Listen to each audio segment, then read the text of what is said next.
دیکھیے حیرانگی کی بات ہے جو عمر بلا سرکار ہے وہ مسائل حل کرنے کے بجائے مسائل پیدا کر رہی ہے۔ ایک طرف انہوں نے وعدہ کیا تھا الیکشن سے پہلے کہ کم سے کم ہم 1 لاکھ بے روزگار نوجوانوں کو روزگار دیں گے، لیکن آج اس کے برعکس ہو رہا ہے کہ جو ہمارے تعلیم یافتہ نوجوان ہیں مختلف محکموں میں کنٹریکچول کی بنیادوں پر کام کر رہے ہیں، اڈاک بنیادوں پر کام کر رہے ہیں، ان کو ڈس انگیج کیا رہا ہے، اور اس کے برعکس کئی جگہوں پر ریٹائرڈ افسروں کو جو تعینات کیا جا رہا ہے۔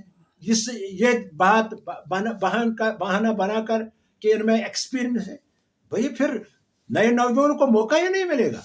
آج کے نوجوان ویل ورسڈ ہے، نالجبل ہے، اور ان کو ڈس انگیج کر کے دوسروں کو لانا اور بے روزگاری کی طرف کوئی دھیان ہی نہیں دینا، یہ تو بڑی المیہ ہے۔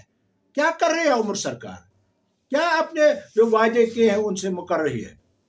اور یہ حال ڈیلی ویجروں کا ہے۔ 60,000 ڈیلی ویجر کئی دہائیوں سے مانگ رہے ہیں ہمیں ریگولر کرو، ان کی طرف دھیان نہیں دیا جا رہا ہے۔ آنگن واڑی ورکرز ہیلپرز کو تنخواہیں نہیں مل رہی ہے کئی مہینوں سے، اور اسی طرح جو ہمارے جو وڈوز ہے پینشن ان کو مل رہا ہے، جو اولڈ ایج پینشن ہے، جو ہینڈ کیپڈ پینشن ہے، وہ بھی کئی مہینوں سے بند ہے۔ سرکار کہیں نظر نہیں آ رہی۔ میں آپ کے مادھیم سے سرکار کو اپیل کرتا ہوں، ہیڈڈ بائی جو عمر عبلا ہے، ان سے میں اپیل کر رہا ہوں کہ پوری تو ان مسائل کی طرف دھیان دیں۔